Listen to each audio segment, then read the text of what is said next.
Bonsoir à tous et à toutes. Bonsoir à vous qui êtes devant nous ce soir à Châlons.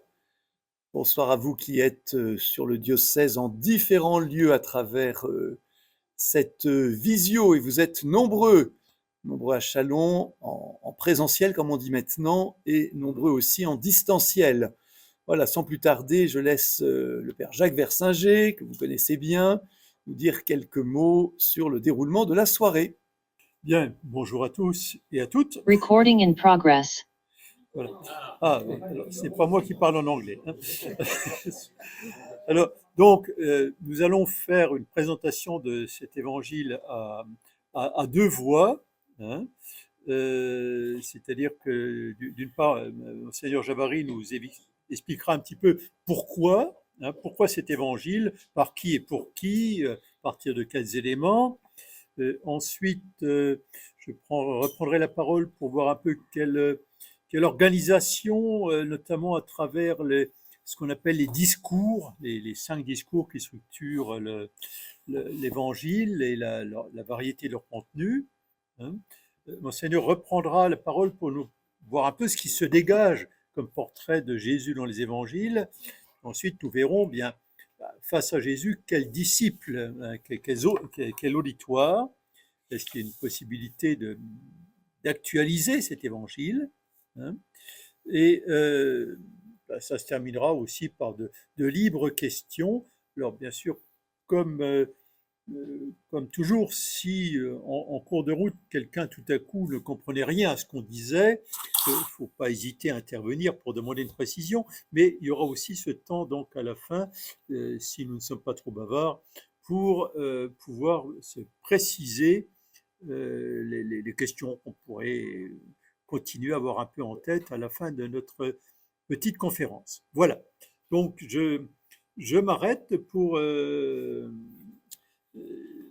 donner la parole à Monseigneur sur cet évangile. En fait, l'évangile selon Matthieu, Saint Matthieu, finalement, qui se cache derrière le nom de Matthieu et à qui s'adresse-t-il et à partir de quels éléments? Merci à Jacques. Bonsoir à nouveau à vous tous. Alors, eh bien, commençons par citer l'évangile lui-même, donc cet évangile selon saint Matthieu. Voilà une parole de Jésus. Jésus leur dit : ainsi donc, tout scribe instruit du royaume des cieux est comparable à un maître de maison qui tire de son trésor du neuf et du vieux.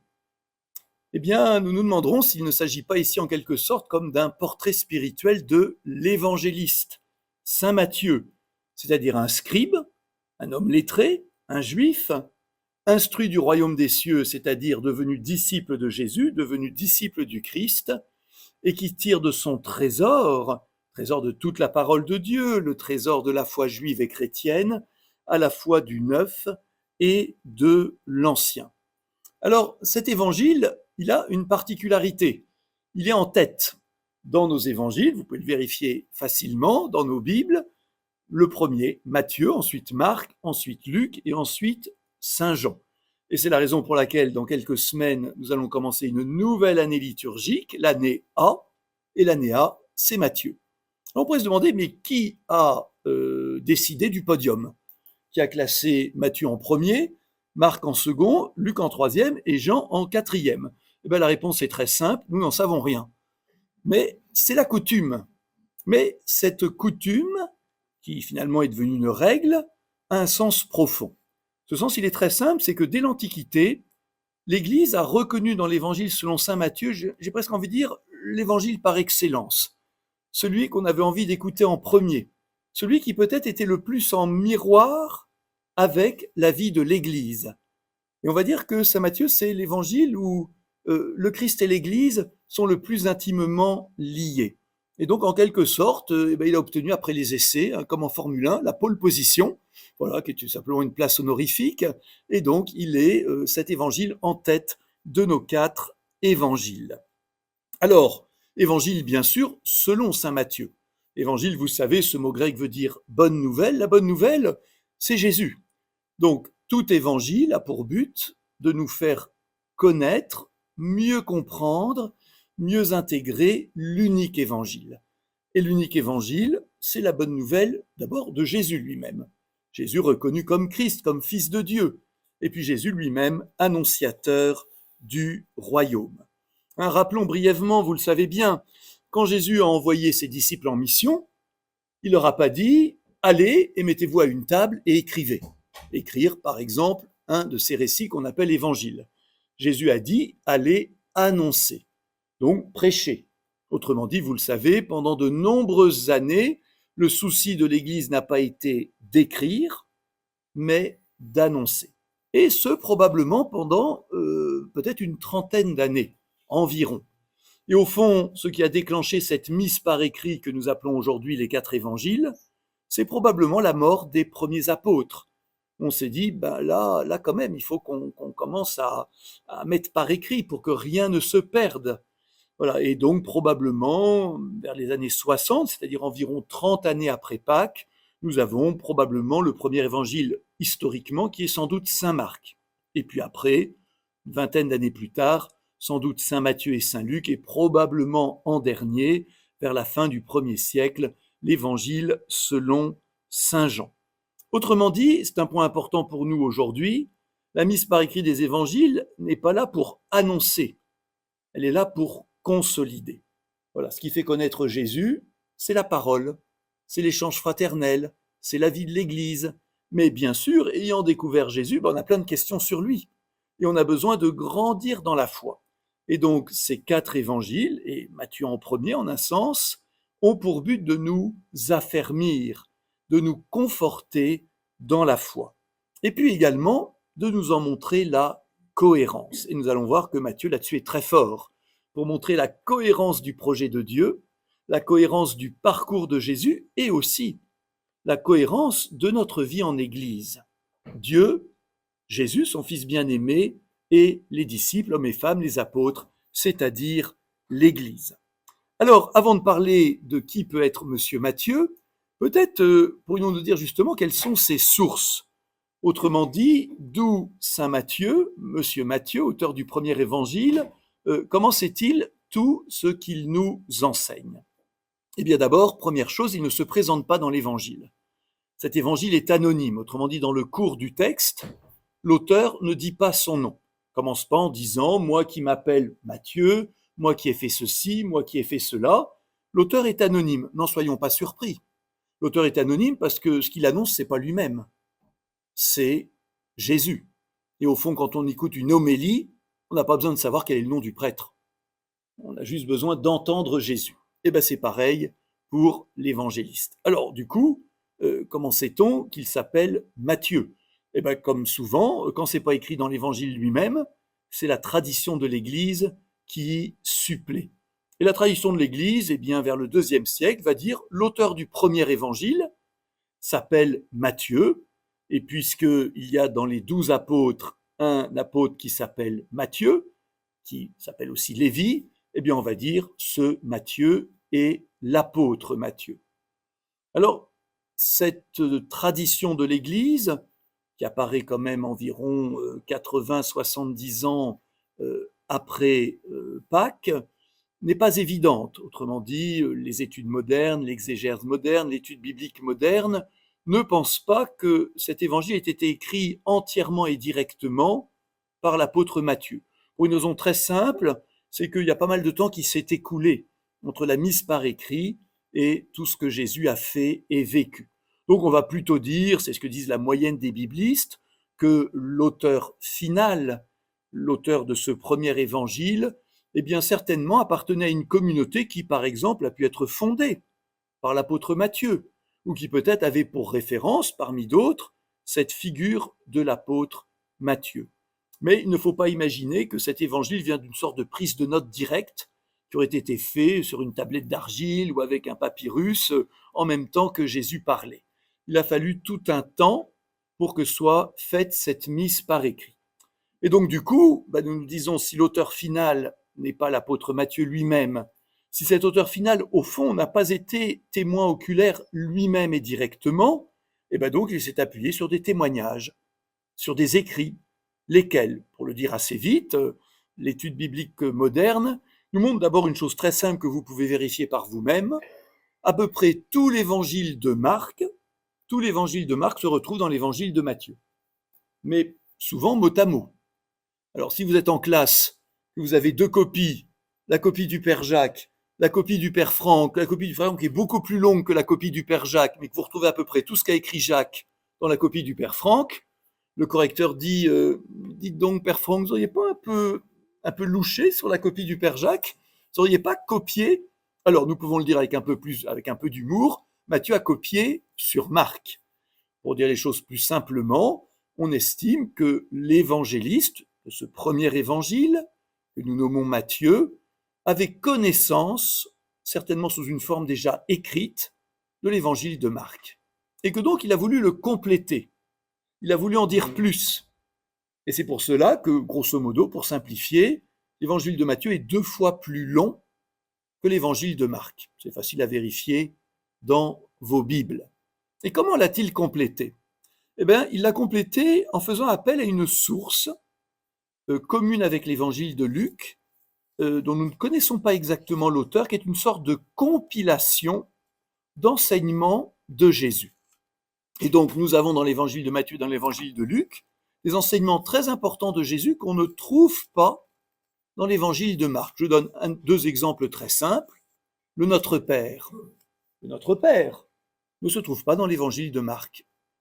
Vous ne me croyez pas? Vérifiez. Votre punition sera de relire, punition agréable, tout l'évangile de Marc, vous ne trouverez pas le Notre Père. Deuxième exemple parmi beaucoup d'autres, les fameuses béatitudes. Heureux les pauvres de cœur. Vous l'avez chez Matthieu, vous l'avez chez Luc, vous ne l'avez pas chez Marc. Et donc nous comprenons bien aussi pourquoi Matthieu s'est dit, c'est quand même bête. On a déjà une mise par écrit de ce qu'a été Jésus, mais il y manque des enseignements très importants. Et donc Matthieu a complété l'évangile de Marc par ces éléments d'enseignement, qu'on appelle parfois en langage biblique la source Q. Q comme la lettre, rassurez-vous. Voilà, la source en allemand. Et puis enfin, dernier élément, il y a des choses qui n'appartiennent qu'à Matthieu, qu'on ne trouve ni chez saint Marc, ni chez saint Luc. Alors je donne quelques exemples. Les rois mages. Formidable, les rois mages. Ce n'est que dans l'évangile de Matthieu. La parabole du jugement dernier. Ce verre d'eau que vous l'avez donné à l'un de ses petits, c'est à moi que vous l'avez donné, ce n'est que dans Matthieu. Donc, pour dire les choses autrement, Matthieu avait des sources à lui. Peut-être par son Église, peut-être par la mémoire de l'apôtre Matthieu. Nous n'en savons pas plus. Mais donc, Matthieu a remis en ordre l'évangile de Marc, ses éléments d'enseignement communs avec Luc, cette source Q, et puis des éléments qu'il détenait en propre, mais il ne s'est pas contenté de faire des copier-coller. Il a tout réorganisé pour en faire un très bel ensemble, très cohérent, qui était aussi, je dirais, la force et l'impact de l'évangile de Matthieu. Pour des choses plus simplement, pourquoi l'évangile selon saint Matthieu a au fond rapidement supplanté en réputation, en influence l'évangile de Marc? Parce qu'il était plus complet, plus riche, très bien ordonné. Jacques Versinger vous en dira dans quelques instants davantage sur ce plan de l'évangile de Matthieu. Et puis je l'ai déjà dit, dernier point, aussi ce lien très fort dans l'évangile de Matthieu entre l'action du Christ et l'Église. C'est dans saint Matthieu que nous trouvons aussi ces phrases de Jésus sur saint Pierre. Tu es Pierre, sur cette pierre je bâtirai mon Église. Voilà, donc l'Église s'est retrouvée aussi fortement, un peu comme dans un miroir, dans l'évangile de Matthieu. Il me reste 3 minutes pour dire aussi un mot du contexte de l'Église, peut-être que Matthieu avait en vue quand il a mis par écrit cet évangile. Or, nous sommes surpris parce qu'aujourd'hui, évidemment, avec les moyens de communication, si moi j'écris un bouquin, je pourrais dire je le destine à tout le monde. Il va être en vente à la procure, il va se retrouver sur Internet, donc je ne dis pas tellement je suis en train d'écrire pour un tel ou un tel. Mais à l'époque, il n'en allait pas ainsi. On écrivait d'abord pour une communauté. C'est plus tard que ça s'est diffusé. Que pouvons-nous savoir de cette église locale que Matthieu avait en vue et dont il était issu? Eh bien, d'abord, une chose très intéressante, c'est que cette communauté, manifestement, était mélangée. Elle rassemblait des juifs chrétiens, c'est-à-dire des juifs ayant reconnu Jésus comme le Christ, et puis des païens, c'est-à-dire des non-juifs, des Romains, des Grecs, des Syriaques, tout ce que vous voulez, qui eux ont découvert directement Jésus. sans passer par la case judaïsme. Donc une communauté entre judéo-chrétiens et païens devenus chrétiens. Et donc forcément une communauté un peu tiraillée, parce que les références des uns ne sont pas exactement les références des autres. Et Matthieu lui-même, dans cet évangile, va un peu slalomer entre la fidélité, bien sûr très importante à la loi, pour un juif c'est essentiel, et par exemple il va le rappeler cette parole de Jésus, pas un iota, pas un petit trait de la loi ne sera enlevé, tout sera accompli. Et en même temps, il fait mémoire des critiques très acerbes de Jésus contre les pharisiens, contre les scribes, contre les légistes, dans leur interprétation littérale de la loi. Et donc cet accomplissement, eh bien, c'est le commandement de l'amour. Et évidemment, les pagano-chrétiens, ces païens devenus chrétiens, là s'y retrouvent. Ils se disent, ah ben nous, on n'est pas des chrétiens inférieurs. Même si on n'a pas connu la loi de Moïse, eh bien, nous pouvons, par la loi du Christ, accéder à la plénitude du royaume. Matthieu a sans doute écrit directement en grec. Beaucoup de juifs de l'époque étaient de langue grecque. On a à peu près la certitude que Matthieu lui-même est un juif devenu chrétien, un peu comme ce fameux saint Matthieu dont il est peut-être une sorte de disciple, qu'il a écrit dans une communauté assez composite, où on se pose beaucoup de questions sur la pérennité de la loi juive, sur l'accueil de ces païens devenus chrétiens, et beaucoup d'hypothèses auraient tendance à situer cette communauté en Syrie, peut-être à Antioche de Syrie, qui fut un des grands foyers de diffusion du christianisme. Mais je dirais qu'en un sens, ceci pour nous n'a pas une grande importance. Mais voilà, je vais passer maintenant la parole à Jacques. Je propose de retenir que cet évangile est devenu un peu dans le rang d'honneur le premier parce qu'il a été très complet, extrêmement bien écrit, parce qu'il a permis à l'Église de reconnaître une sorte de miroir de ce qu'elle est. Ensuite, que Matthieu a sans doute écrit pour une communauté composite, il y a à la fois des juifs chrétiens et des païens chrétiens, et qu'il a mis tout cela en ordre. En ordre pourquoi ? Eh bien, pour nous faire comprendre la cohérence de la foi chrétienne, nous en donner une vue très équilibrée et très profonde, et c'est maintenant cela que Jacques Versinger, le père Jacques Versinger, va développer en nous faisant entrer davantage dans le contenu et le plan de cet évangile. Passage de témoin, j'ai tenu mes 15 minutes. Jacques, attention, je remets le chrono à 0 parce qu'il faut qu'on tienne les horaires pour qu'il y ait le temps aussi de l'échange. Je note. Merci Franck. Alors, quand on parle du plan de l'évangile de Matthieu, on bute immédiatement sur la question des plans, sachant que lorsque les évangiles sont écrits, il n'y a pas de plan au sens où il y aura une table des matières. Il n'y a pas de minuscule et de majuscule, il n'y a pas de virgule, il n'y a pas de plan, il n'y a pas de chapitre. Donc, les plans que nous essayons de découvrir sont toujours des hypothèses. Bien.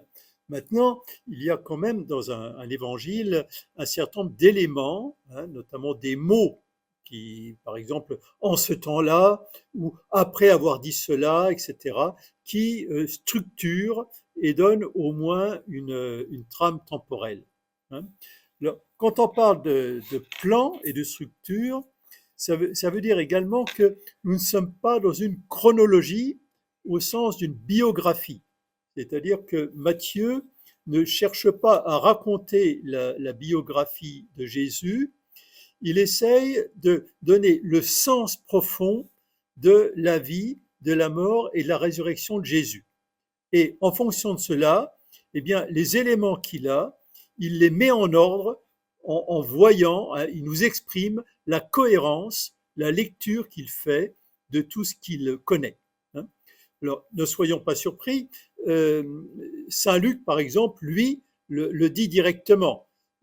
J'ai mis en ordre, j'ai fait un récit, voilà, j'ai organisé. Donc, il ne faut pas s'en étonner. Et cela doit nous éviter de comparer en disant mais lequel dit vrai en fonction d'une biographie supposée. Les évangélistes ne fonctionnent pas comme ça. Tout est vrai, mais tout est organisé en fonction de leur vision de Jésus. Bien. Alors, Franck disait que Matthieu s'adresse à certainement un public composite. C'est tout à fait vrai, mais il est certain que ce public, composé en grande partie de juifs chrétiens, je ne parle pas de chrétiens venus du judaïsme, mais de juifs qui en même temps adhèrent à Jésus, ce qui n'est pas tout à fait la même chose. Ça veut dire qu'on n'est pas obligé à l'époque de dire je suis juif ou chrétien. Je suis juif et chrétien, et d'autres qui sont païens et chrétiens. Mais dans les deux cas, ce qui va être important, c'est une connaissance de la culture juive. Je veux dire par là que si nous ne connaissons pas la Bible au sens de l'Ancien Testament, si nous ne connaissons pas les pratiques du judaïsme de l'époque, une grande partie de l'évangile de Matthieu est plus difficile à saisir. Tout simplement parce qu'il veut exprimer la manière dont Jésus accomplit le judaïsme de façon parfaite. Donc, si l'idée de Matthieu, c'est Jésus accomplit parfaitement la loi et les prophètes, si nous ignorons totalement ce qui est raconté dans la loi et les prophètes, dans les coutumes et dans les écrits juifs, eh bien, une partie des choses nous échappe. Alors maintenant, lorsqu'on parle de plan, habituellement, on parle de 5 discours qui structureraient l'évangile de Matthieu. Alors, je dis bien qu'il structurerait parce que ça fait partie c'est facile à vérifier, ces 5 discours, mais ils ne sont pas tout seuls. Hein. En tout cas, ces 5 discours commencent par ce fameux sermon sur la montagne. Hein. Alors, il y a le sermon sur la montagne où Jésus s'adresse fondamentalement à des disciples. C'est-à-dire que les disciples ne sont pas ceux qui, à la fin, adhèrent à Jésus, ils sont déjà rassemblés, si je puis dire, autour de la montagne, hein, où ils entendent le sermon. Et c'est un long sermon, puisque il va faire plus de 2 chapitres, hein, commençant voilà, par les béatitudes, hein, et se terminant par la maison construite ou non sur le sable ou sur le roc, selon que l'on entend et met en pratique ce qui a été proclamé par Jésus dans les béatitudes et dans les attitudes morales qui vont suivre. Ça, c'est le premier sermon. Hein. C'est un sermon, voilà, hein, 5, 1, 7, 29, donc vous voyez que ça fait, c'est assez long. Et ce sermon s'adresse indistinctement à tous ceux qui veulent bien écouter et accueillir. Il n'y a pas de débat, c'est une proclamation, on l'accueille et on fait avec. Alors, il va y avoir d'autres discours. Hein. Si je compte sur les 5 discours, le deuxième discours est un discours pour des missionnaires, hein, pour une église missionnaire, n'est-ce pas? Voilà, une église missionnaire, et ça ne s'adresse pas à tous, mais à ceux que Jésus envoie en mission. Très souvent, aujourd'hui, hein, on a tendance à dire, ben voilà, on est chrétien, donc missionnaire. Dans Saint Matthieu, il y a la foule de ceux qui écoutent, hein, mais dont certains d'ailleurs vont être renvoyés chez eux, avec mission d'être chez eux, et d'autres vont être missionnaires. Et donc, le discours missionnaire, lui, va expliquer la façon dont nous allons rentrer en contact avec j'allais dire, non pas les non-chrétiens, mais en tout cas ceux à qui on a annoncé une bonne nouvelle. Bon. Et Jésus insistera sur le fait que ce discours missionnaire, en tout cas dans l'évangile de Matthieu, il est d'abord à destination du monde juif. Il dira, n'allez pas vers les Samaritains, n'allez pas vers les païens. Hein. C'est d'abord un discours qui s'adresse aux Juifs. Et pourquoi? Et tout simplement parce que les premiers auxquels Dieu s'adresse et avec qui il propose alliance, eh bien, c'est Israël. Hein. On commence par Israël, et après, bah, si Israël ne veut pas, eh bien, on ira plus loin. Hein. Mais on commence d'abord par je dirais, aujourd'hui, si je veux évangéliser Chalon, bah, il faut que je commence par m'adresser aux chrétiens. Voilà. Commençons par nous adresser aux paroissiens voilà, de Chalon, et puis ben, on ira plus loin, on ne va pas se cantonner là, mais commençons par ceux qui sont les plus proches, si je puis dire. Bien. Donc ça, c'est le discours de Jésus. Hein. Voilà, c'est le chapitre 10, effectivement. Hein. Et ensuite, eh bien, il va y avoir un autre discours qui va être le discours en parabole. Hein. Alors, le discours en parabole, vous connaissez toutes ces paraboles, hein, euh, c'est chapitre 13, et ce discours va parler du royaume de Dieu. Depuis le début, on parle du royaume. Vous savez, bienheureux, le royaume des cieux est à eux. Mais il se trouve que ce royaume des cieux, eh bien, il a, semble-t-il, du mal à être immédiatement accueilli. Hein. Et ce chapitre 13 va essayer de répondre à la question, mais pourquoi est-ce que ça ne marche pas, ça ne fonctionne pas immédiatement? Et ça va être les paraboles que vous connaissez bien, la parabole du semeur, par exemple. Eh bien, voilà, on a semé, ben, ça pousse pas pareil partout, n'est-ce pas? Hein. Il y a un problème, de temps en temps, il y a des ronces, de temps en temps, il y a la bonne terre, etc. Alors, il y a deux leçons. La première, c'est qu'il faut semer largement, et que si on sème, eh bien, ça va pousser même à 100 pour 1. Mais l'autre leçon, c'est que, eh bien, ne vous étonnez pas si ça ne pousse pas partout. Ça va être après la parabole de l'ivraie. Hein. Mais pourquoi est-ce qu'il y a de l'ivraie? Pourquoi il y a des mauvaises herbes? Pourquoi il y a du coquelicot? Bon, eh ben, c'est comme ça. Hein. La question va être, enfin la réponse de Jésus va être, ne vous préoccupez pas de cela, laissez Dieu juger au final. Hein. Autrement dit, tout ne se passe pas comme vous voulez, mais plutôt que d'essayer d'avoir quelque chose de parfait et de pur en arrachant au fur et à mesure ce qui nous semble gênant, allez-y largement et le jugement final reviendra à Dieu. Hein. La prudence, ce n'est pas de semer petitement parce qu'on ne sait jamais. La prudence, ce n'est pas d'aller à l'économie. La prudence, c'est d'y aller largement et de faire confiance finalement à Dieu pour régler ce qui à nous semble problématique. Hein. Donc ça va être le troisième discours. Hein. Un mystère, comment se fait-il que ça ne marche pas comme nous voudrions? Le quatrième discours, c'est ce qu'on appelle, dans notre jargon, le discours ecclésiastique. Alors, pourquoi ecclésiastique? Alors, c'est parce que ce sont les deux endroits, c'est dans ce discours qu'à deux endroits, on nous parle de l'Église, ecclésia. On n'en parle jamais de l'Église dans les évangiles. Hein. On en parlera énormément, par exemple, chez Luc, dans les Actes.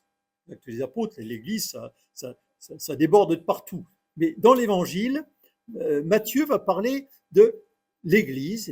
Alors, selon vos Bibles, c'est traduit par l'Assemblée, par exemple. Hein, l'Assemblée, mais le mot, c'est Ecclésia, l'Église.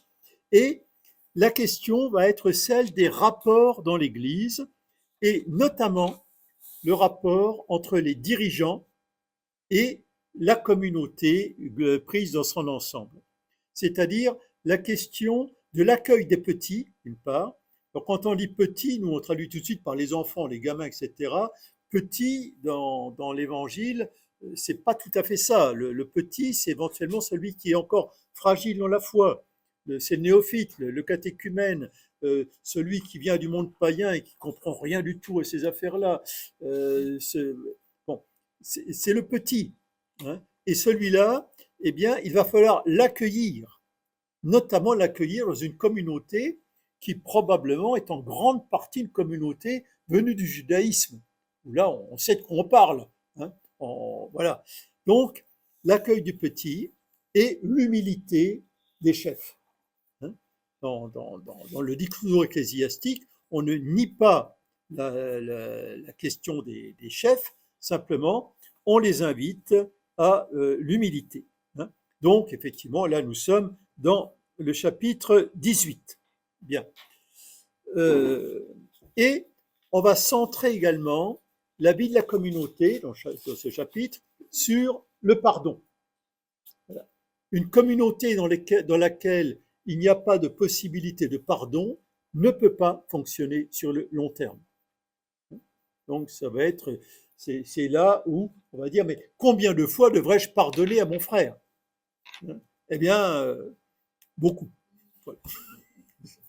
Alors, quand on parle de frères, naturellement, nous sommes dans l'évangile de Matthieu. Qui est ma mère? Qui sont mes frères? Ce sont ceux qui écoutent la parole de Dieu et qui la gardent. Hein. Quand on parle de frères, il ne faut surtout pas se limiter à une fraternité génétique. C'est beaucoup plus profond que cela. Et ça nous renvoie toujours, par exemple, entre autres à Saint Paul, etc. Hein, à chaque fois, frères. Et les frères, ce sont les frères de la communauté chrétienne. Cinquième discours, eh bien, c'est le discours qu'on appelle, nous, eschatologique, c'est-à-dire qui répond à la question des apôtres, quand est-ce que la fin des temps va arriver, hein. C'est déclenché lorsque Jésus leur explique que, vous voyez ce temple, il ne restera pas pierre sur pierre. Ah bon? Et quand est-ce que ça va arriver? Alors, il y a visiblement deux affirmations. D'une part, ça va arriver. D'autre part, on ne sait pas quand. Donc, j'allais dire, faites comme si ça n'allait pas arriver. C'est-à-dire que, oui, il est certain que, au final, Dieu va juger toutes choses et qu'enfin on va être dans le royaume définitif, mais en attendant, nul ne connaît le jour et l'heure. Et donc, comportez-vous comme ce bon intendant, hein, qui va faire fructifier les talents donnés. Ne vous comportez pas comme ce mauvais serviteur qui passe son temps à taper sur les servantes et à dilapider les biens du maître. Soyez de bons gérants en l'absence du maître et ne vous inquiétez pas, il arrivera, comme le voleur dans la nuit. Donc, paradoxalement, veillez, hein, veillez, vous ne savez pas quand il va arriver, donc soyez toujours prêts à l'accueillir. Et être prêt à l'accueillir, c'est faire son boulot, normalement, en appliquant précisément ce qui a été dit dans le discours, le sermon sur la montagne. Voilà. Si vous appliquez le sermon sur la montagne au jour le jour, eh bien, vous ne serez pas surpris quand le maître de maison va arriver. Voilà, mes 15 minutes sont remplies. Waouh! Mais c'est pas terminé tout à fait, voilà.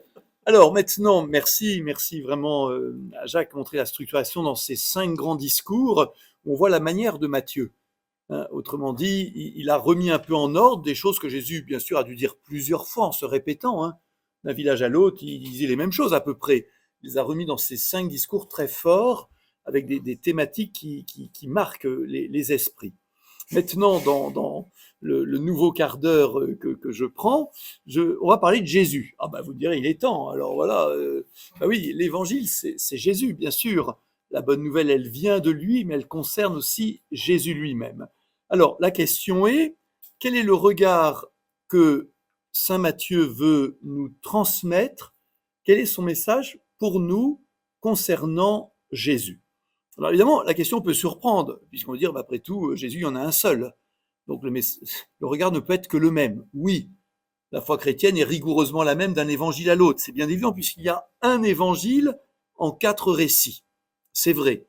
Mais à la fois, chaque évangéliste a un peu son regard, son angle, sa manière de restituer. Et donc, on va s'intéresser à la manière particulière, à la tonalité qu'a l'évangéliste Matthieu de nous parler de Jésus. Alors bien sûr, Jésus, il est reconnu comme Christ. Christ, vous savez, Messie, c'est-à-dire celui qui est oint. Alors, vous en avez une très très belle illustration. Voilà, le jour de l'ordination d'un évêque, hein, j'en parle un peu comme ça, juste voilà. Eh bien, l'évêque reçoit un shampoing de Saint-Crème. Il est oint, mais le oint par excellence, c'est le Messie, qui est le signe d'être choisi par Dieu. Donc Jésus est le Messie, le Christ, le nouveau roi David, celui de l'attente d'Israël. Très bien, c'est fondamental. Et en même temps, eh bien, Matthieu, avec toute la foi chrétienne, nous invite à aller plus loin, avec un deuxième titre. Alors, titre, c'est ce qu'on dit de Jésus. Il est le Christ et il est le Fils de Dieu. Je voudrais insister sur ces deux titres. Vous voyez, quand nous faisons le signe de la croix, nous ne faisons pas le signe de la croix en disant « Au nom de Dieu et du Christ et du Saint-Esprit ». Nous pourrions, mais nous le faisons au nom du Père et du Fils et du Saint-Esprit. Mais nous sommes chrétiens, nous portons le nom du Christ. Ces deux titres fondamentaux sont complémentaires. Christ, c'est une mission. Christ, c'est être envoyé comme le roi David pour sauver et libérer son peuple. Et Jésus, le Christ, sauve et libère son peuple d'une manière bien plus fondamentale que ne l'avait fait le roi David. C'est-à-dire, le roi David, c'était pour un moment donné. C'est une libération politique, militaire, religieuse, tout était un peu mélangé. Jésus, envoyé par Dieu, oint, choisi, élu, nous libère d'une manière totale et définitive. Mais Christ est un terme de mission. Le paradoxe, c'est que ça ne dit pas l'identité vraiment, c'est la mission. Je suis là pour faire ça, mais qui es-tu? Au fond, qui es-tu vraiment? Eh bien, la réponse, elle est dans ce mot de fils. Alors, j'espère que vous ne tombez pas de l'armoire en entendant ça, en me disant, dis donc, là, ce soir, on a vraiment appris un truc. Alors là, on n'était pas au courant, on ne nous avait jamais dit ça. Évidemment, nous le croyons tous. Mais je voudrais insister sur la manière dont Matthieu va nous faire entrer dans une compréhension très profonde de ce terme de fils de Dieu. D'abord, ça vient dès la conception. Voilà, l'enfant conçu dans la puissance de l'Esprit Saint. Alors, chez Matthieu, il n'y a pas de récit de l'Annonciation. Dans l'évangile de Matthieu, c'est Joseph qui reçoit le message de l'ange disant à Saint Joseph, tu peux accueillir ton épouse, vous n'avez pas encore habité ensemble, mais l'enfant qui est conçu en elle vient de l'Esprit Saint. Et ça, c'est tout à fait unique, c'est pas du tout comme David. Un peu plus loin, la fuite en Égypte, à cause, bien sûr, de la volonté du roi Hérode de tuer l'enfant Jésus. Et après, on a cette citation dans l'Ancien Testament, Dieu dit, d'Égypte, j'ai appelé mon fils. Et ce terme apparaît. Et puis, il apparaît, bien sûr, au baptême, qui est un faux baptême, en fait. À vrai dire, Jésus n'avait pas besoin d'être baptisé. Mais avec Jean le Baptiste, les cieux s'ouvrent et c'est Dieu qui parle.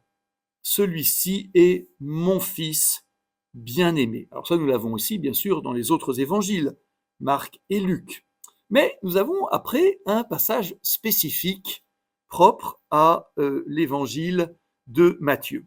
Eh bien, c'est quand Jésus va marcher sur les eaux pour les rejoindre. Ils sont au bord du lac, ils sont au milieu du lac de Galilée.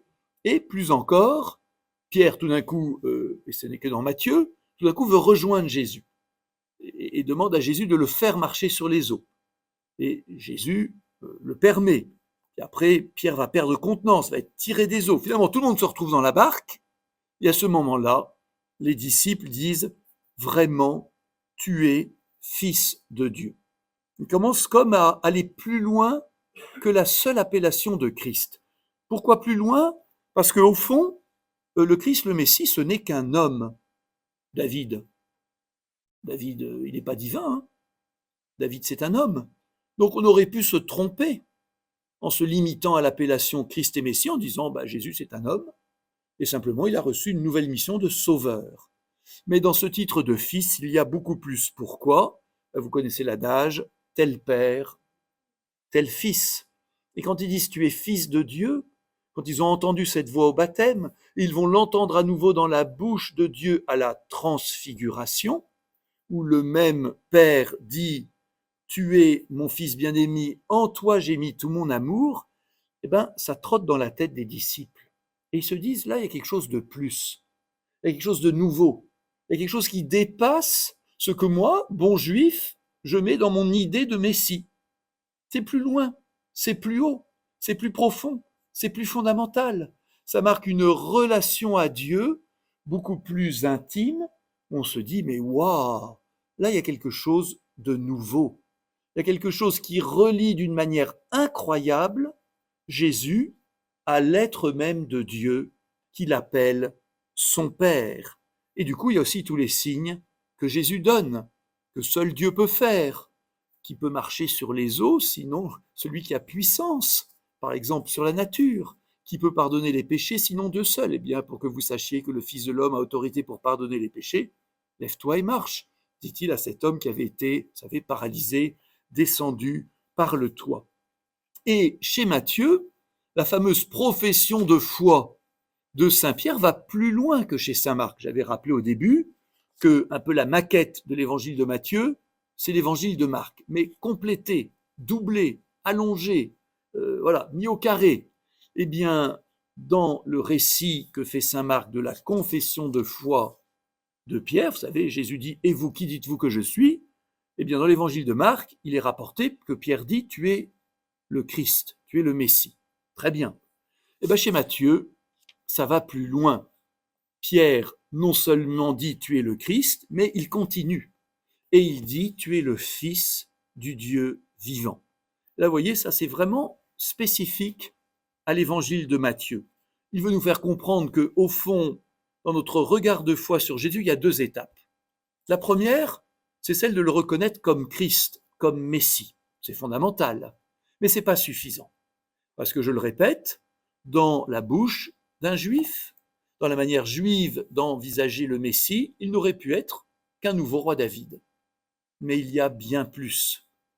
Il y a cette intimité avec le Père qui est celle que cache et commence à révéler ce terme de Fils de Dieu. Alors évidemment, ce n'est pas propre à Matthieu. On va retrouver ça chez Saint Luc et on va le retrouver d'une manière encore plus forte dans l'évangile de Jean, mais je voudrais marquer ce point important que dans l'évangile de Matthieu, l'insistance sur le terme de fils nous aide à aller plus loin et à entrer dans un regard de foi sur Jésus-Christ, vrai homme, oui, et vrai Dieu. Vrai homme et vrai Dieu et vrai homme. Il me reste quelques minutes pour faire apparaître aussi d'autres éléments importants dans le regard de Matthieu sur Jésus. Matthieu va beaucoup insister, on y a été introduit par ce qu'a dit Jacques Versinger, sur l'enseignant. Ces 5 grands discours, l'insistance sur la profondeur de l'enseignement du Christ. Mais il y a plus que ça. Parce que le parallèle que va faire Matthieu, il est très fort. Il va montrer que Jésus est un nouveau Moïse, mais plus grand que Moïse. Parce que le grand enseignant du judaïsme, c'est Moïse. La loi de Dieu, elle a été reçue par Moïse. Moïse l'a explicité, Moïse lui a donné forme. Eh bien, Jésus est celui qui est le commentateur autorisé de la loi de Dieu. Comment? Par ses alternances. Il vous a été dit, eh bien moi je vous dis. Il vous a été dit, tu aimeras ton frère, tu aimeras ton prochain, et tu haïras tes ennemis. Eh bien moi je vous dis. Mais c'est très choquant. C'est très choquant pour une oreille juive. Qui est ce gars qui reprend la loi de Moïse en disant « mais moi je vous dis plus ». Ne peut dire cela que celui qui se situe au-dessus de Moïse. Et comme un nouveau Moïse. Vous y croyez pas, mais si vous y croyez, prenez ça au sérieux. Ce n'est donc pas que Jésus est seulement un bon commentateur de la loi, on en a plein, d'excellents pharisiens, d'excellents scribes, d'excellents rabbins. Il se situe dans une relation d'autorité fondamentale, où il se donne comme non seulement commentateur autorisé, mais il a même le droit de modifier la loi, de lui donner son sens profond. Donc Jésus, nouveau législateur, celui qui nous dit vraiment quelle est la loi que Dieu veut. Eh bien, c'est un saut qualitatif considérable. Donc Jésus, plus grand que Moïse. Jésus, nouveau Moïse. Mais il y a plus que cela. Il y a aussi Jésus, qui est la présence même du royaume de Dieu. Ce royaume de Dieu qu'on attend pour plus tard, ce royaume de Dieu qui est annoncé un peu comme une sorte d'utopie, un jour, peut-être, eh bien, il est présent avec la présence même de Jésus. Et ce royaume de Dieu, c'est aussi déjà l'Église. Alors évidemment, le royaume de Dieu est plus grand que l'Église, mais dans l'évangile de Matthieu, il y a une insistance très forte sur le fait que le germe du royaume, c'est l'Église. C'est l'Église construite par Jésus sur les apôtres. Et pour nous, c'est très important. N'opposons jamais l'Église au royaume de Dieu. L'Église, elle est le germe, elle est déjà cette présence d'un royaume, bien sûr, qui reste aussi à accomplir, mais qui a pour clé la présence même de Jésus. Encore deux éléments que je voudrais partager, c'est que pour dire la grandeur de Jésus, pour dire qu'il est au-delà de toutes les figures que le judaïsme connaissait, Abraham, David, Moïse, les prophètes, eh bien, lapsus révélateur, Matthieu va montrer le rôle fondamental que Dieu donne à Jésus dans le jugement. Parce que rappelez-vous, dans le judaïsme, évidemment, le seul juge, c'est Dieu. Dieu seul connaît les reins. Dieu seul connaît les intentions profondes. Dieu seul peut juger. Eh bien, désormais, ce jugement a été remis à Jésus. Et je voudrais m'arrêter brièvement sur ce fameux récit du chapitre 25, la fresque du jugement dernier, dont j'ai rappelé qu'elle n'existe, qu'elle n'est relatée que par saint Matthieu. Elle ne se trouve pas dans les autres évangiles. Alors, je ne vais pas rappeler tout le récit, mais ici, ce qui est fondamental, c'est que, je cite donc verset 31 du chapitre 25, quand le Fils de l'homme, c'est-à-dire Jésus, viendra dans sa gloire accompagné de tous les anges, alors il siégera sur son trône de gloire. Et c'est lui qui va être le juge de toutes choses. Et en particulier, ce qui est fait au plus petit, c'est à Jésus lui-même que cela est fait. Mais voyez, frères et sœurs, le fait que Dieu donne, transmette entièrement à Jésus ce rôle de juge, c'est un choc considérable pour une oreille juive. Qui est-il?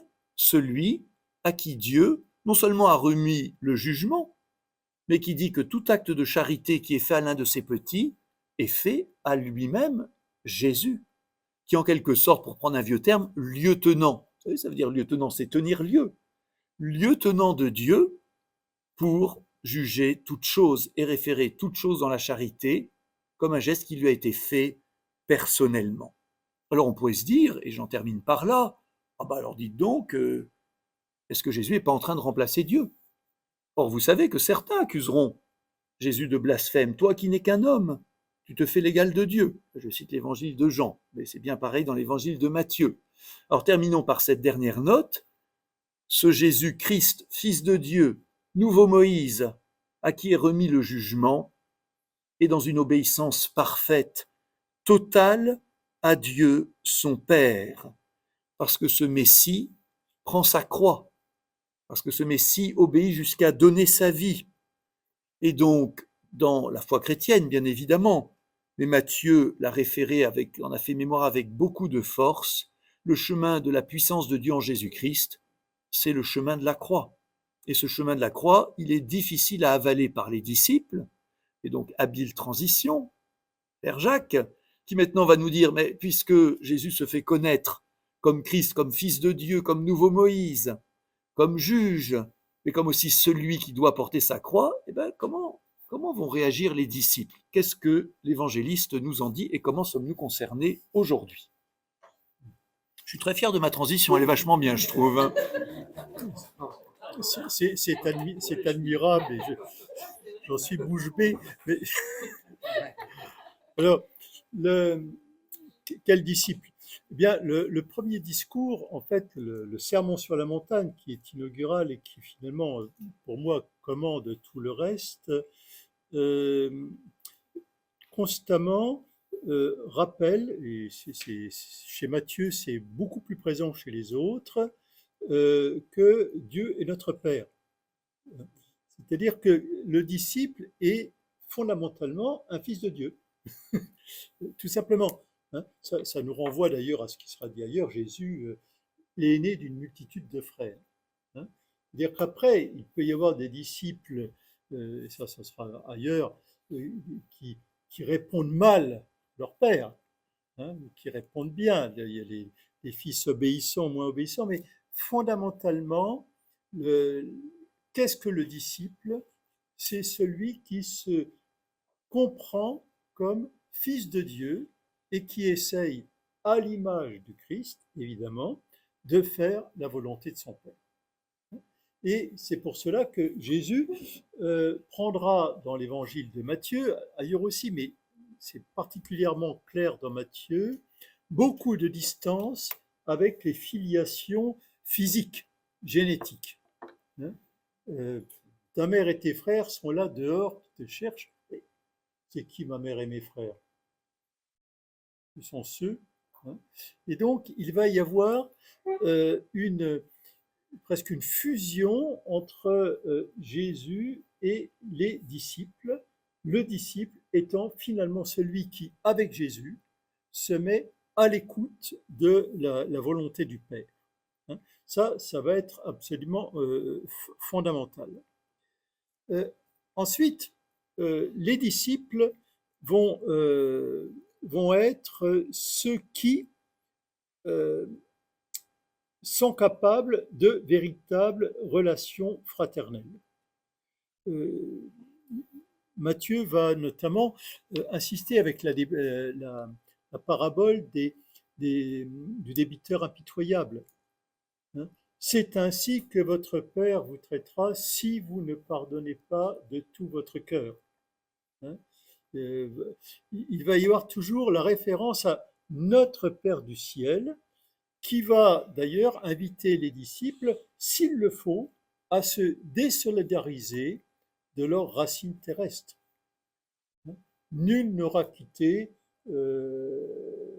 son père, sa mère, ses enfants, à cause de l'Évangile, hein, sans les retrouver. C'est-à-dire que le disciple est quelqu'un qui est capable de rompre ou d'accepter les tensions violentes avec ceux qui lui sont les plus proches, éventuellement, lorsque l'enjeu est la fidélité à l'Évangile et à la volonté de notre Père du ciel. Hein. Donc ça, de ce côté-là, l'Évangile de Matthieu est dur, hein, très, très dur, parce qu'il nous rappelle qu'il faut faire des choix, hein, que votre oui soit oui, que votre non soit non, et vous ne pouvez pas être disciple et ne pas faire de choix fondamentaux. Hein. Alors, les disciples donc de Jésus, fondamentalement, automatiquement, se retrouvent comme frères. C'est caractéristique dans l'Évangile, enfin dans la prière du Notre Père. Ce n'est pas mon Père du ciel, c'est notre Père immédiatement. Hein. Pardonne-nous comme nous pardonnons, etc. Alors, le disciple va se retrouver fondamentalement prendre la suite de Jésus. On faisait remarquer que dans les autres évangiles, les disciples ne comprennent pas grand-chose. Régulièrement, ils ne comprirent pas ce qu'il leur disait, etc. Ils contestent. Dans Saint Matthieu, le disciple, lui, accueille, hein, de bout en bout, si je puis dire.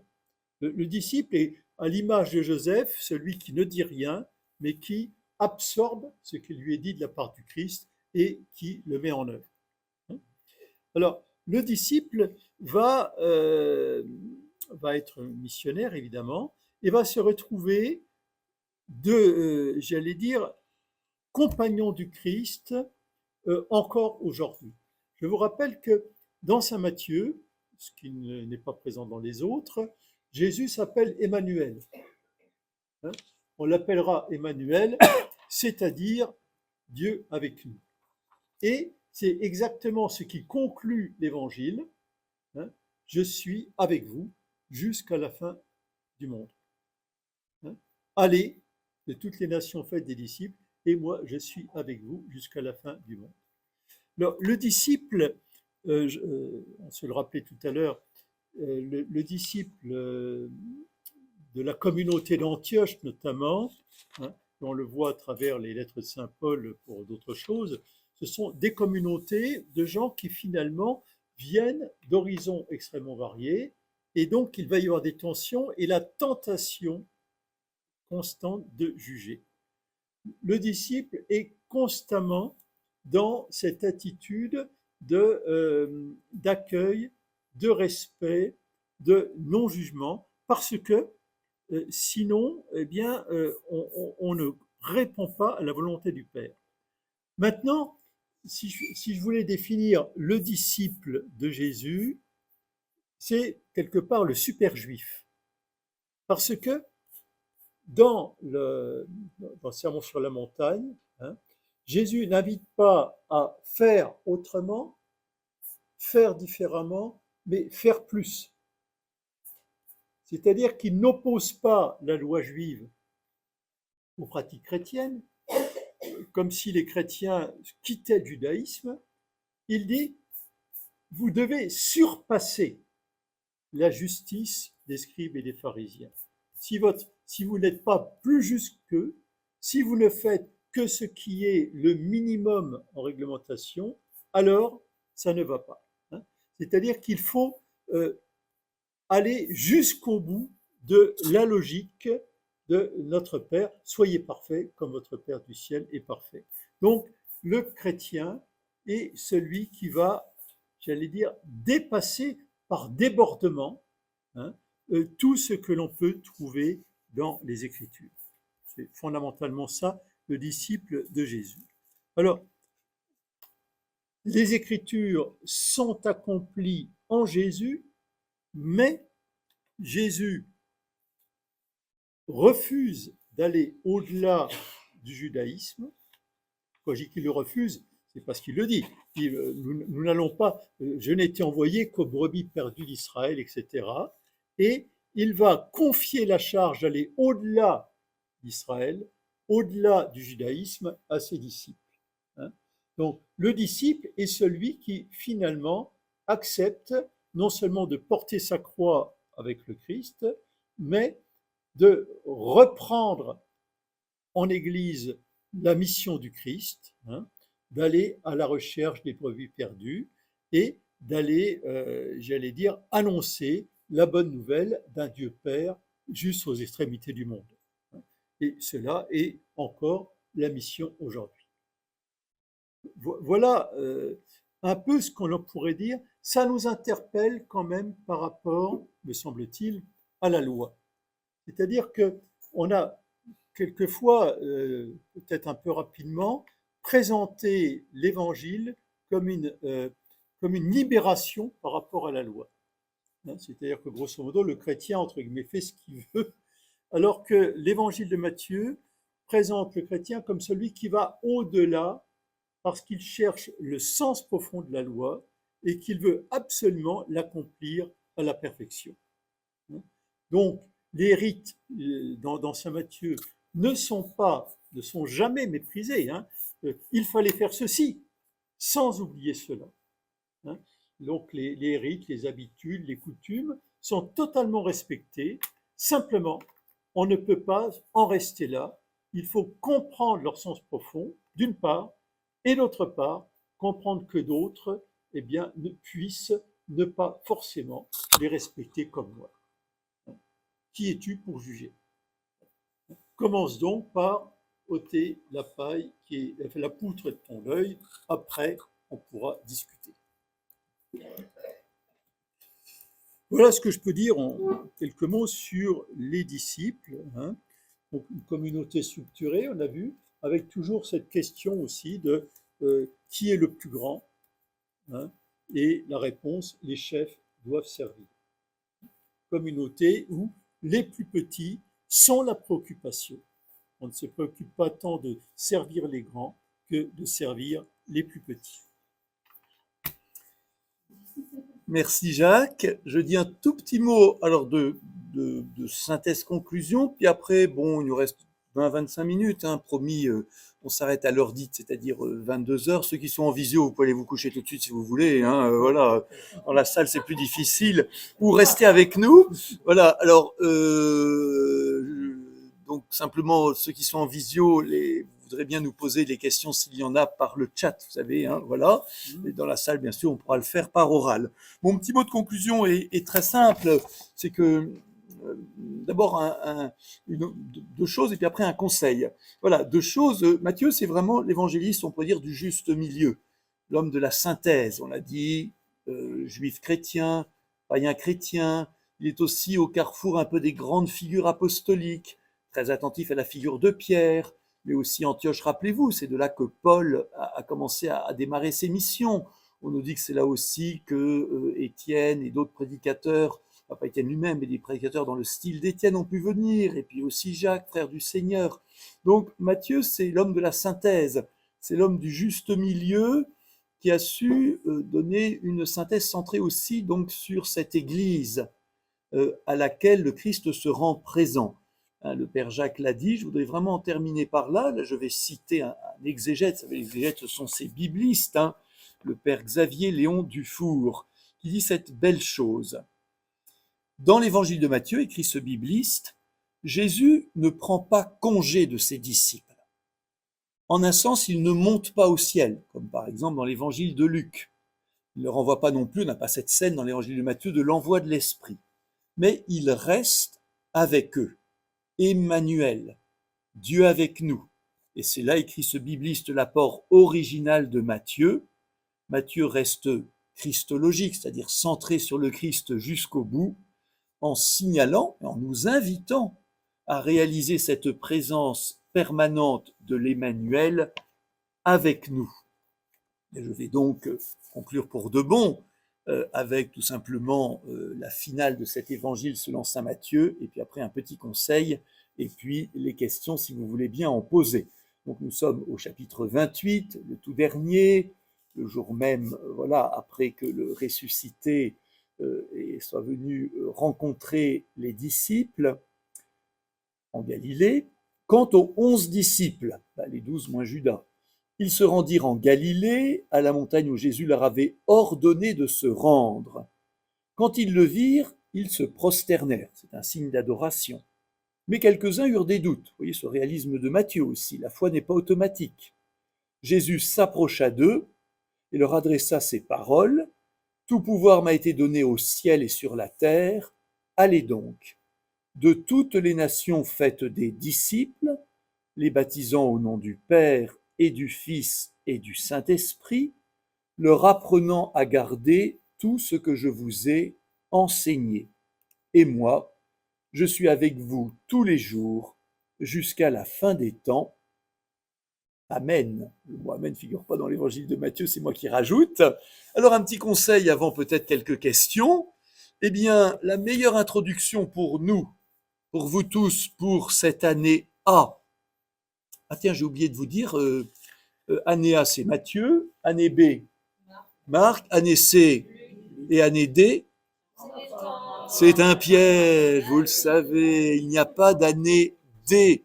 Pourquoi il n'y a pas d'année D? Parce que Saint Jean est tellement spécial qu'on préfère le répartir sur les 3 années ABC. Donc, conseil pour l'année A, je m'excuse pour ceux qui l'ont déjà fait ou qui le font régulièrement, lisez. Lisez l'évangile de Matthieu en continu. En continu, c'est peut-être pas tout à la suite les 28 chapitres, mais cette lecture continue, frères et sœurs, a un avantage énorme. C'est que tout ce qu'on a raconté ce soir, vous allez le retrouver. Voilà. Or, dans la lecture du dimanche coupée en petits morceaux, on le retrouve moins bien. L'Église, elle est obligée, elle ne peut pas lire en continu tout un évangile le dimanche. Donc, elle fait du surimi. Mais le surimi, c'est pas le poisson. Voilà. Donc, de temps en temps, il faut regarder le poisson. Voilà. Donc, je vous encourage à lire par chez vous, pour vous, chez vous, cet formidable évangile selon saint Matthieu. Voilà, vous retrouverez directement par vous-même certains des éléments qu'on a envie de partager.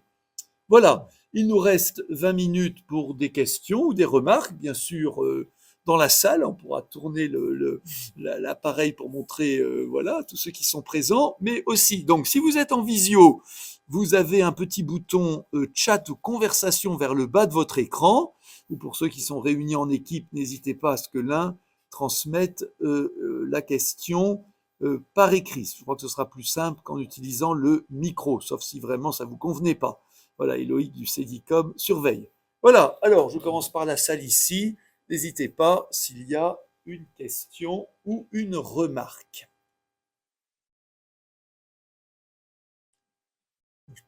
Peut-être préciser, oui. Oui. Non, je voulais préciser qu'un certain nombre d'éléments dans Saint Matthieu, nous n'avons pas évoqué là, s'expriment à travers un vocabulaire très particulier. Par exemple, Matthieu, pour commencer la généalogie de Jésus, parlera du livre Biblos, hein, de la genèse de Jésus, c'est-à-dire il va utiliser des mots qui sont très rares dans la Bible, en fait, paradoxalement, pour indiquer au fait que pratiquement on est à quelque chose qui nous renvoie aux origines du monde. Hein. C'est un exemple, et il y en a bien d'autres. Autrement dit, il y a la lecture continue d'une part, qui est très, très intéressante, et d'autre part, il y a un certain nombre de petits détails de vocabulaire qui, aux oreilles, en tout cas, d'un juif de l'époque connaissant bien notamment la Bible juive en grec, la Septante, faisait tilt très, très fortement. Notre première question, alors je la répéterai pour tous, hein, parce que c'est pas forcément facile C'est par rapport aux Juifs. Donc, à l'époque de Jésus, des Juifs qui sont convertis au christianisme. De nos jours, est-ce qu'il y a encore des Juifs qui se convertissent au christianisme? Est-ce qu'on a des chiffres? Est-ce qu'on a des traces? Voilà, alors Jean-Pierre pose la question de dire si aujourd'hui des Juifs se convertissent au christianisme. Je voudrais simplement dire que tout au long de l'histoire, hein, il y a voilà, des frères et sœurs des Juifs qui ont pu découvrir à partir de leur judaïsme que Jésus accomplit les promesses de la foi juive. Alors évidemment, il faut dire aussi, je le dis très brièvement, que évidemment tout un antisémitisme chrétien bien malheureux et malheureusement qui a été très actif à des époques n'a pas facilité cette découverte de Jésus par des juifs. Alors aujourd'hui, vous avez aussi ce qu'on appelle les juifs messianiques, qui sont des juifs reconnaissant que Jésus est le Messie, comme le nom l'indique, messianiques, sans forcément, je dirais, entrer dans l'église catholique, dans une autre église chrétienne. Vous en trouverez en Israël, vous en trouverez dans différents pays. Voilà. Après, je ne sais pas citer de chiffres qui sont toujours à manier avec précaution. Voilà, non, mais un juif qui se convertit au christianisme, d'une certaine façon, reste juif. C'est le cas le plus célèbre, c'est Aaron Jean-Marie Lustiget. C'est-à-dire que la conversion au christianisme pour un juif n'oblige pas à ne plus être juif, puisque c'est précisément l'accomplissement de l'attente et l'espérance juive qui est présenté, en tout cas par les chrétiens, comme la foi chrétienne. Et ça ne demande pas un reniement, on dirait autre chose pour d'autres. Voilà, si j'étais hindou, ça serait un peu différent. Voilà, je pense que tout le monde a bien compris l'allusion donc au cardinal Jean-Marie Lustiget. Voilà. Tout à fait. Merci à cette excellente question et qui ouvre le bal. Voilà, cher Denis. Alors, la question, c'est aller au-delà. Jésus est venu pour Israël, et s'est arrêté à Israël. Si Israël s'était converti, est-ce que nous aurions eu l'évangile annoncé et uniquement par Israël? Voilà, question un peu de théologie fiction. Si tout Israël s'était converti, est-ce que l'évangile soit arrivé jusqu'à nous? Non, mais c'est pas ça. Mais est-ce que ce serait Israël qui serait devenu missionnaire? Parce que là, c'est nous, rien, nous sommes convertis. Dans l'évangile de Matthieu, le véritable Israël, c'est l'Israël constitué de juifs et de païens adhérents à Jésus. C'est le véritable Israël, l'Israël spirituel, hein, et c'est celui-là qui est le signe, le sel de la terre, le signe posé devant les nations. Cette communauté constituée de pagano-chrétiens et de gilo-chrétiens forme le véritable Israël.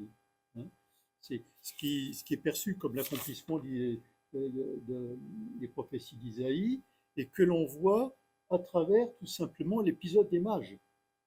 Les nations qui viennent se prosterner, offrir le trésor au Messie, au roi d'Israël. Les peuples cherchant et reconnaissant comme leur lumière le véritable roi d'Israël. Donc c'est comme ça que c'est présenté. Et ce n'est pas le passage on quitte Israël pour aller ailleurs, c'est le véritable Israël s'étend jusqu'à l'accueil des païens. Mais dans l'évangile de Matthieu, clairement, il y a l'annonce d'abord à Israël et ensuite aux païens. Ce qu'on retrouvera chez saint Paul, il dira, bon, puisque vous ne voulez pas nous entendre, tous ceux qui voulaient se convertir, vous avez pu le faire, ceux qui ne veulent pas se convertir, bon ben écoutez, c'est tout, vous ne voulez pas, eh bien nous nous tournons vers les païens. Et nous secouons la poussière de nos sandales. Toutefois, sachez-le, le royaume de Dieu est arrivé. Voilà, on a une question posée en ligne de Jérôme. Est-il possible de revenir, s'il vous plaît, sur le lien entre Jésus, le royaume de Dieu et l'Église ? Point d'interrogation. Je pensais, peut-être à tort, que le royaume de Dieu égale Jésus. Alors je tente une réponse. Jésus, c'est le roi. Mais le roi, c'est autre chose que le royaume. Et en même temps, il n'y a pas de royaume sans roi, pour prendre simplement cette comparaison terrestre. Et je crois qu'elle fonctionne assez bien pour ce qui concerne notre foi chrétienne. Voilà, le royaume, c'est d'abord ce peuple qui est rassemblé autour d'un roi. Alors évidemment, Jésus, c'est le roi universel, tout du moins, évidemment, il est d'abord roi d'Israël. Et roi d'Israël dans une vocation universelle. Peut-être le premier point que je pourrais dire. Et puis le deuxième aussi, c'est que l'Église n'est pas tout le royaume. Sinon, Jésus n'aurait pas annoncé le royaume, mais l'Église aurait employé ce terme directement, en un sens. Alors, mais en même temps, cette Église est bien le germe, la réalité concrète qui donne à voir, en fait, ce rêve de Dieu, pourrait-on dire. Parce que ce royaume universel, c'est toute l'humanité réconciliée, reconnaissant Jésus comme son roi de paix, roi de justice, à la gloire de Dieu le Père. Donc, il y a une équation un peu à trois bandes, assez complexe, peut-être que Jacques pourra préciser davantage en m'écoutant, entre Jésus, c'est-à-dire le roi, le royaume et l'Église. Aucun des trois termes ne peut absorber en un sens l'autre. Et je crois que c'est volontaire. Je pense que Jésus lui-même, par ses paraboles du royaume, voulait bien nous faire entrer dans quelque chose qui en même temps nous échappe. Voilà, pour des choses plus simplement, le royaume d'Angleterre, je sais où il se trouve. Le roi d'Angleterre, je sais où il se trouve. Et je peux dire, ça y est, j'ai tout compris. Il n'en va pas ainsi du royaume de Dieu. Il n'en va pas ainsi de Jésus, Christ, Fils de Dieu. Et même en un sens, il n'en va pas ainsi de l'Église, qui n'est pas une organisation, qui est bien plus. Mais voilà, c'est la réponse que je tente. Alors, parce que je suis tout à fait d'accord. Ah, ouf. Non, mais ça arrive. Oui, on pourrait ne pas être en accord. Mais bon, en France, vous pouvez être français sans être forcément d'accord avec les lois de la République. Le français de naissance. Dans ce royaume, en fait, fait partie du royaume celui qui adhère aux lois du royaume et qui les met en pratique. C'est ce qui va être dit, j'irai à la fin pratiquement du sermon sur la montagne. Ce n'est pas en me disant Seigneur, Seigneur qu'on entrera dans le royaume des cieux, mais en faisant la volonté de mon Père qui est dans les cieux. Donc c'est un royaume qui n'est pas géographique, qui n'est pas simplement la soumission à un roi auquel je ne pourrais pas échapper sous peine de je ne sais quelle sanction. C'est un royaume de cœur. C'est un royaume qui est créé par mon adhésion aux règles que Jésus propose comme règles du royaume. Et vous voyez, il ne règne pas par la force, il règne par l'adhésion. Et l'adhésion se caractérise par le fait que j'essaye de mettre en œuvre précisément tout ce qui a été dit dans le sermon sur la montagne. Alors, on espère que cette forme de réponse s'éclaire un peu, Jérôme. Merci de cette excellente question qui ouvre aussi à d'autres questions ou remarques par oral ou par chat pour ceux qui suivent la visio.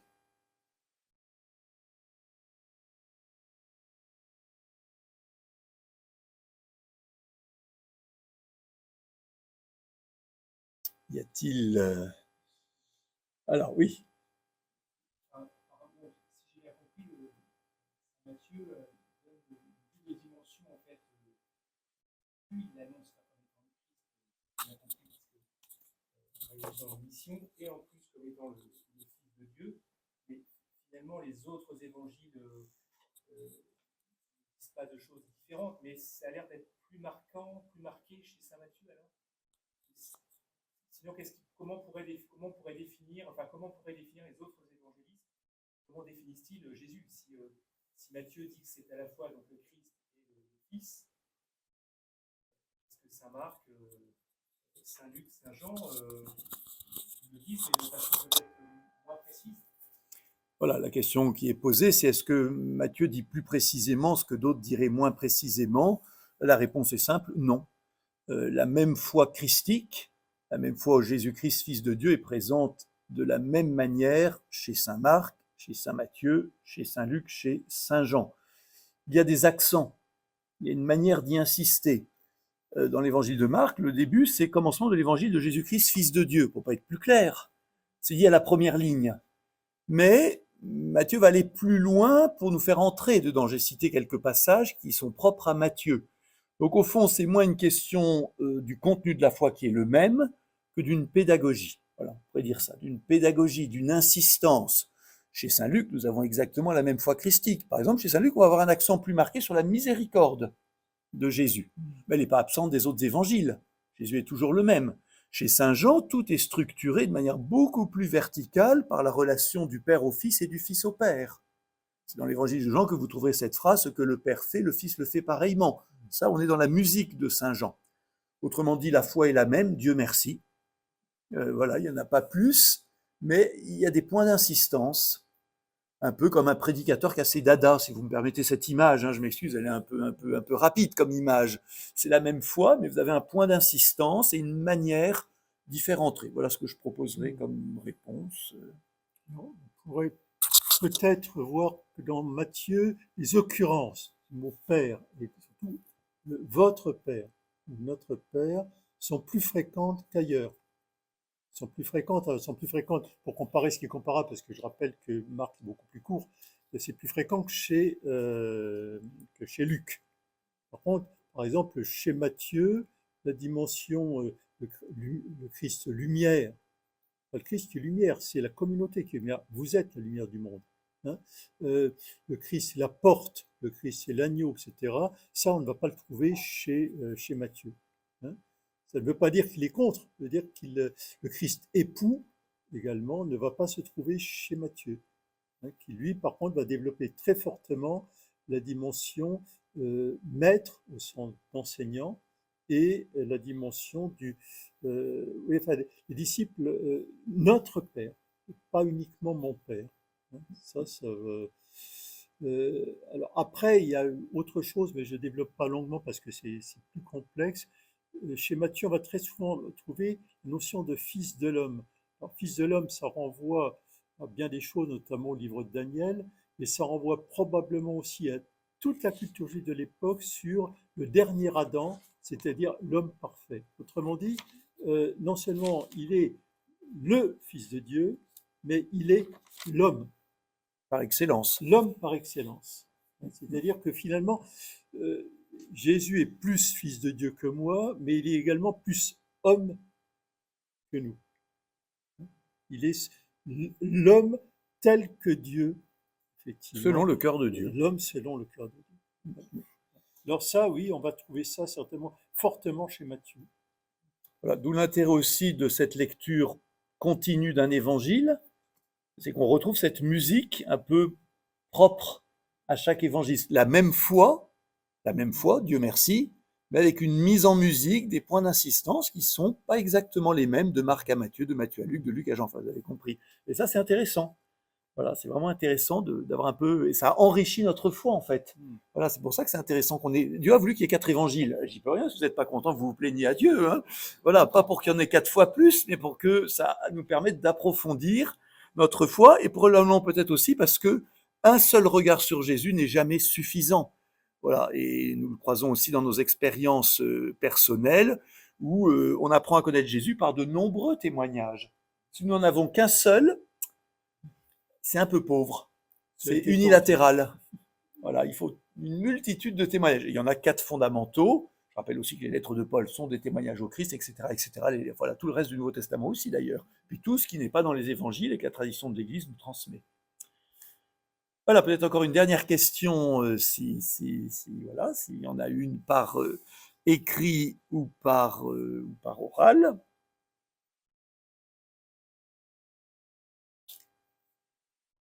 C'est pas une question, mais quand vous avez parlé d'identité de Jésus, il y a un moment où il dit moi je suis. C'est dans quel évangile ça? Mais je sais pas, Voilà, quelqu'un dit, voilà, moi je suis, ben, nous sommes dans Saint Jean, typiquement. Voilà, et ça c'est la petite musique. Alors, évidemment, on s'en excuse, hein, les gens qui, comme moi, comme Jacques, on a fait 6 ans de séminaire, on a eu le temps de se faire un peu l'oreille. Hein. Voilà, vous avez des formules qui sont typiquement celles de la mémoire johannique. Hein. Voilà, mais tout ça, c'est pour ça qu'on a besoin des 4 évangiles. Et rassurez-vous, c'est pas bien grave si de temps en temps on ne sait pas exactement à qui attribuer quoi. De toute façon, en général, c'est commun, mais c'est vrai qu'il y a aussi cette musique propre. Par exemple, dans Saint Jean, vous avez aussi voilà, au commencement était le Verbe, la parole de Dieu. Ça, c'est vraiment propre à l'évangile de Jean. Voilà, mes amis, quelqu'un, voilà, Marie-Thérèse nous dit merci de conforter pour notre compréhension de l'évangile de Saint Matthieu, de témoigner de notre foi à nos frères et sœurs. Voilà, par votre message clair sur la bonne nouvelle. Merci de votre présence. Voilà, ça contredit un lieu commun qui dit que les catholiques ne lisent pas la Bible. C'est pas vrai.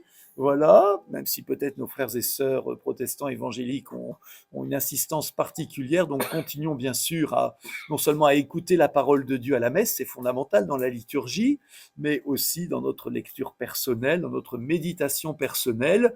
Donc, bonne lecture ou relecture de l'évangile selon saint Matthieu pour nous préparer à une entrée en fanfare dans la nouvelle année liturgique le premier dimanche de l'Avent, vous le savez, où donc ce sera l'année A comme Matthieu. Voilà, on se mettra particulièrement à son écoute.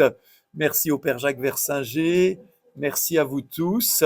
Bonne soirée, merci à Loïc, merci à où est-elle passée, voilà, à Solène pour voilà, le secrétariat, l'aide. Et puis on rappelle donc peut-être une petite publicité, peut-être le faire pour samedi prochain. Voilà, allez, on termine par une page de pub. Voilà, comme ça on te dira aussi pour... oui, Oui, bien et puis sûr. il y aura une prière pour terminer. Toutes les personnes qui le désirent, vous êtes les bienvenus. Donc samedi de cette semaine, samedi 15 novembre, à partir de 9h30 à la salle Odette Prévost à l'Épine pour une conférence donc sur les maires en vue des prochaines municipales en 2026. Tous les maires sont les bienvenus des communes aux alentours, ainsi que les conseillers municipaux, toutes les personnes qui participent à la vie locale de leur village. Et nous serons en la présence de Jacques Versinger, de Monseigneur Franck Javary, de l'archevêque de Reims et également du père et sociologue Joël Morlet. Vous êtes tous les bienvenus. Même si vous n'êtes pas élu dans des conseils municipaux, hein, on tient à préciser que c'est ouvert à tous. Alors mes amis, on va terminer par une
Et on va rester assis parce que pour la caméra, si on se lève, on nous voit plus. Voilà. Et puis, bah, écoutez, voilà, je vais la mener si vous le voulez bien. Au nom du Père et du Fils et du Saint-Esprit. Amen. Te rendons grâce, Dieu notre Père, pour cette soirée où nous nous sommes mis à l'écoute de ton évangéliste Saint Matthieu, qui nous fait découvrir plus en profondeur le mystère du Christ, ton Fils bien-aimé, notre Maître, notre Seigneur, notre Sauveur. Dieu notre Père, par ton Fils bien-aimé, tu fais de nous tes enfants d'adoption. Par ton Fils bien-aimé, tu nous as transmis la prière qui t'est agréable. L'évangéliste Matthieu nous a retranscrite. Alors tout simplement, portés par l'Esprit Saint, d'un même cœur, nous disons: Notre Père qui es aux cieux, que ton nom soit sanctifié, que ton règne vienne, que ta volonté soit faite sur la terre comme au ciel. Donne-nous aujourd'hui notre pain de ce jour. Pardonne-nous nos offenses, comme nous pardonnons aussi à ceux qui nous ont offensés, et ne nous laisse pas entrer en tentation, mais délivre-nous du mal, car c'est à toi qu'appartiennent le règne, la puissance et la gloire, pour les siècles des siècles. Amen. Et que la bénédiction de Dieu Tout-Puissant demeure sur nous et y repose au nom du Père et du Fils et du Saint-Esprit. Amen. Voilà, ça va être l'occasion de voir si la bénédiction de Dieu passe à travers Internet et rejoint aussi ceux et celles que nous saluons très cordialement, voilà, qui étaient avec nous, évidemment. Bonne soirée, bon retour à tous. À très bientôt et merci au service formation pour l'organisation. Et à Loïc.